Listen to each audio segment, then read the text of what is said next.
जब भी cloud computing की बात होती है तो एक नाम है जो सबसे ऊपर आता है, Amazon वेब सर्विसेज, या यूं कहें कि AWS।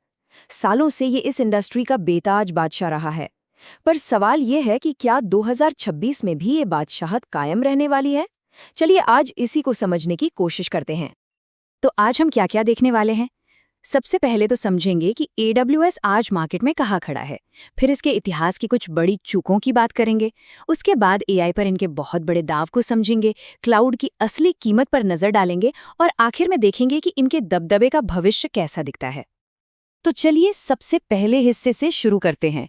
ये समझना बहुत जरूरी है कि AWS असल में कितना बड़ा है और जिस क्लाउड मार्केट पर इसका दबदबा है उसका स्केल क्या है। जरा इन आंकड़ों पर नजर डालते हैं। AWS आज भी 29% मार्केट शेयर के साथ सबसे आगे है, इसमें कोई शक नहीं। लेकिन गौर करने वाली बात यह है कि माइक्रोसॉफ्ट अज्यूर और गूगल क्लाउड भी तेजी से आगे बढ़ रहे हैं। तो AWS का दबदबा तो है, पर अब मुकाबला पहले से कहीं ज्यादा कड़ा हो चुका है। और ये मुकाबला इतना कड़ा क्यों है? ये नंबर देखिए, $107 अरब। ये सिर्फ 3 महीनों में कंपनियों का क्लाउड इंफ्रास्ट्रक्चर पर किया गया खर्च है।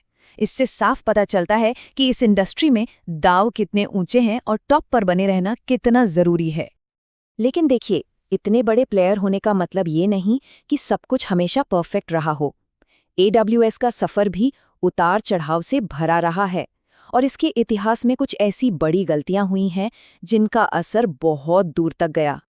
ये टाइमलाइन हमें याद दिलाती है कि क्लाउड जितना पावरफुल है उतना ही नाजुक भी हो सकता है।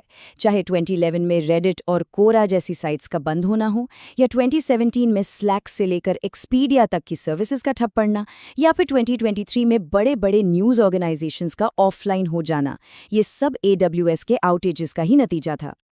और 2017 के उस बड़े आउटेज की वजह क्या थी?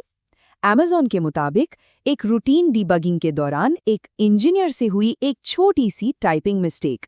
जरा सोचिए, एक गलत कमांड और दुनिया भर की बड़ी बड़ी सर्विसेज ठप। ये दिखाता है कि इतने बड़े और कॉम्प्लेक्स सिस्टम्स भी एक छोटी सी इंसानी भूल से कितने ज्यादा प्रभावित हो सकते हैं।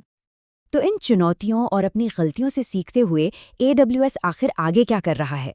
इसका जवाब एक शब्द में है, और वो है AI। आर्टिफिशियल इंटेलिजेंस ही वो दाव है जिस पर AWS ने अपना भविष्य, अपनी ग्रोथ और अपनी लीडरशिप सब कुछ टिका दिया है।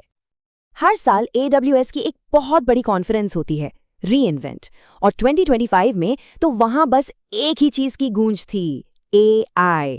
AWS ने बिल्कुल साफ कर दिया कि वो आर्टिफिशियल इंटेलिजेंस बनाने और डिप्लॉय करने के लिए दुनिया का डिफॉल्ट प्लेटफॉर्म बनना चाहता है।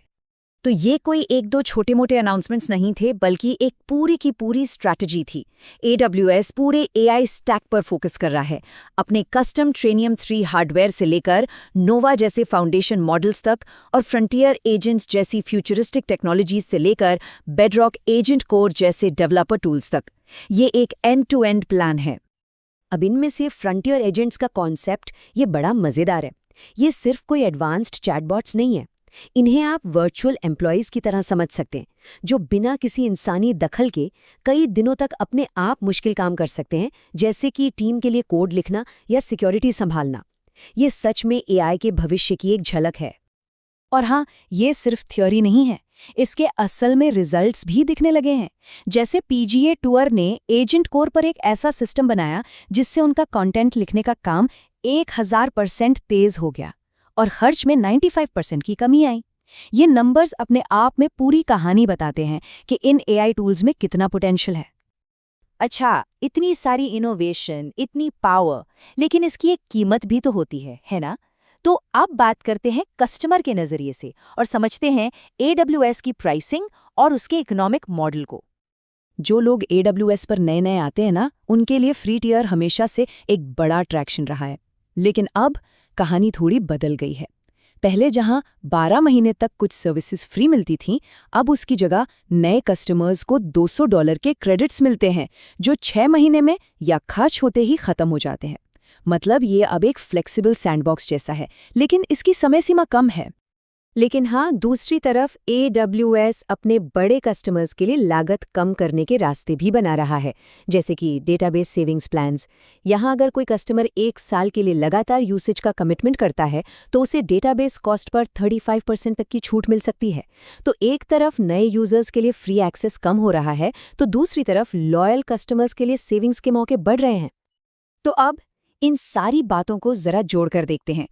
एक तरफ AWS का मार्केट शेयर घट रहा है और दूसरी तरफ उसने अपना पूरा भविष्य AI पर दांव पर लगा दिया है। तो सवाल ये है कि क्या ये दांव काम करेगा? ये चार्ट पूरी कहानी को नंबर्स में बयान कर देता है। देखिए कैसे पिछले कुछ सालों में AWS का मार्केट शेयर धीरे धीरे 34% से फिसलकर 29% पर आ गया है। ये गिरावट बहुत तेज नहीं है, लेकिन ट्रेंड बिल्कुल साफ है। कंपटीशन बढ़ रहा है। तो जो मेन प्रॉब्लम है वो ये है, क्लाउड का पूरा मार्केट तो बहुत तेजी से बढ़ रहा है, लेकिन इस बढ़ते हुए पाई में AWS का हिस्सा लगातार छोटा हो रहा है और माइक्रोसॉफ्ट और गूगल जैसी कंपनियां खास तौर पर AI और बड़े कॉर्पोरेट क्लाइंट्स के मामले में तेजी से अपनी पकड़ मजबूत कर रही हैं। और बस यहीं पर आकर हम आज के सबसे बड़े सवाल पे रुक जाते हैं। AWS ने अपना ताज बचाने के लिए AI को अपना सबसे बड़ा हथियार बनाया है, पर क्या ये दांव इतना बड़ा है कि वो अपने घटते मार्केट शेयर को रोक सके और अपनी बादशाहत कायम रख सके? क्लाउड की दुनिया का भविष्य इसी सवाल के जवाब पर टिका है।